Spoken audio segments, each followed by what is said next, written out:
Alors bonjour à tous, ici Samuel, le marketeur inverse. Aujourd'hui j'ai le plaisir d'accueillir Eric Zemmour qui va nous partager un petit peu son expérience de la coiffure. Alors bonjour Eric. Bonjour, ravi. Avant de connaître le succès que tu as aujourd'hui, tu as rencontré des échecs au cours de ton parcours. Et comment tu as pu les surmonter pour arriver où tu es aujourd'hui en fait? Alors en fait, oui, des échecs, on en rencontre tous dans le fait où des fois on peut être déçu par rapport à ce qu'on fait au niveau du travail. Après, je suis allé doucement parce qu'aujourd'hui, ça fait 30 ans que je suis dans la coiffure, donc j'ai fait les choses doucement, step by step. Mais ce que j'ai fait, c'est que j'ai touché à beaucoup de choses. Je suis resté dans les salons, mais j'ai quand même fait aussi des images, j'ai travaillé pour la télé. Tu vois, je suis sorti de mon univers et ma zone de confort.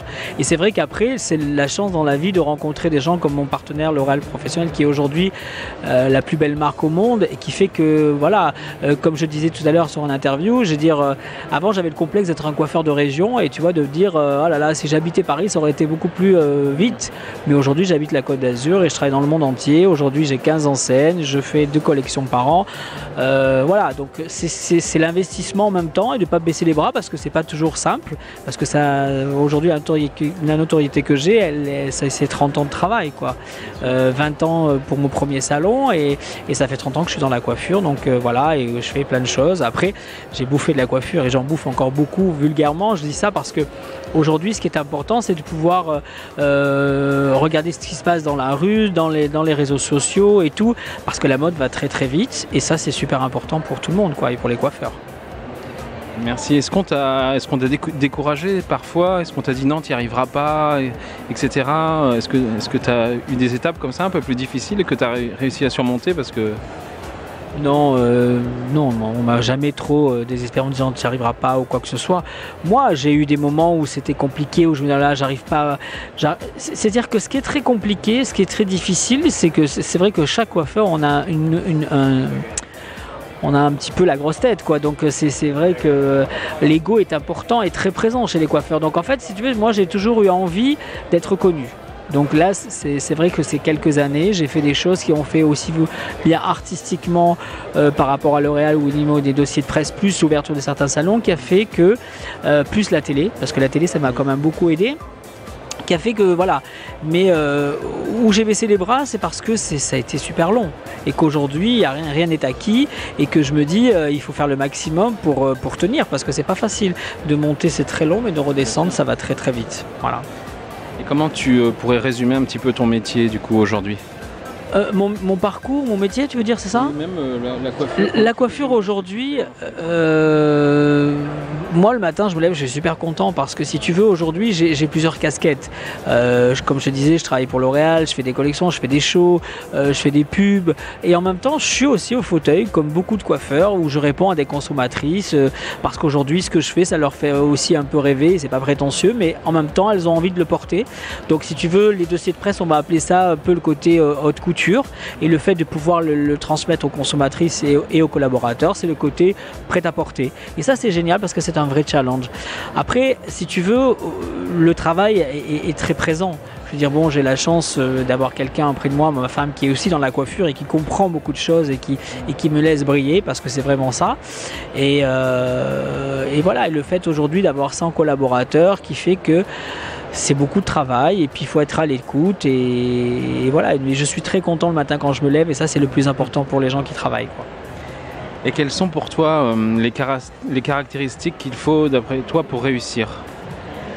Je pense qu'aujourd'hui, il faut avoir la patience aussi. Il faut aussi être humble parce que c'est pas facile, hein. Les coiffeurs, on a, comme je te disais, un peu l'ego.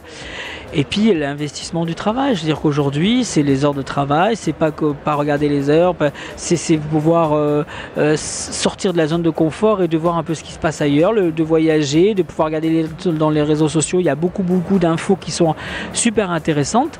Et tu as aussi les consommatrices. Aujourd'hui, elles savent ce qui est à la mode. Donc c'est à nous, c'est des fois les coiffeurs qui sont en retard par rapport aux consommatrices. Et donc ce que je dis, c'est vraiment le travail, la formation aussi, parce que c'est la formation et l'information. Ça, c'est 2 choses très importantes pour tout le monde, parce que c'est ce qui fait avancer. Et puis de rester toujours dans le système, parce que ça va très très vite. La mode, c'est quelque chose qui va très très vite et il faut savoir choper le bon moment. C'est comme tout, c'est le facteur chance aussi, quoi. Bien sûr, ouais. C'est vrai que donc tu as observé l'évolution des consommateurs aussi, tu as dû remarquer que ça a beaucoup changé, ça change beaucoup en ce moment, même que l'aspect émotionnel aussi est très important dans les salons, le diagnostic, etc. Comment tu vois un petit peu le futur de la coiffure maintenant? Moi, je suis très positif parce que je me dis on a eu une période où on a banalisé un peu la coiffure avec toutes ces choses avec qui j'ai du respect, mais si tu veux qu'on était dans une ambiance de business bas de gamme, petit prix, et ça c'était juste pas possible parce qu'on a vu des choses horribles. Et il faut pas oublier que le métier de la coiffure c'est de l'art. Moi, j'ai sans prétention toujours gardé un petit peu le côté un peu luxe des choses, sans tomber dans le côté trop ostentatoire, si tu veux. Mais je trouve que maintenant la consommatrice elle revient à des belles choses. C'est-à-dire que, regarde dans le milieu de la cuisine, on veut manger de mieux en mieux, on est prêt à payer. Dans la coiffure, c'est pareil. Aujourd'hui, on a envie d'un vrai service. Les consommatrices, elles ont des codes couleurs déjà. Elles ont envie d'être reçues, d'être reconnues, si tu veux. Le fait d'avoir le petit café, l'attention, le machin, truc et tout. Et puis d'être écoutée. Et je trouve que là, la coiffure est en train de remonter un petit peu ses hausses. Et ça, c'est génial, quoi. Je trouve ça très bien. Bah écoute Eric, merci, c'est tout. J'espère qu'on va inspirer des entrepreneurs qui nous écoutent. Et puis en tous les cas, et merci d'avoir pensé à moi. Pour la fin. Bah écoute, merci d'avoir pensé à moi. J'ai été ravi de passer ce moment-là et puis longue vie à la coiffure parce que c'est un métier magnifique et il ne faut pas oublier qu'on vend du rêve et on fait rêver les gens. Merci, donc voilà, c'était Samuel le marketeur inverse avec Eric Zemmour et puis je vous retrouve pour une prochaine vidéo sur le web.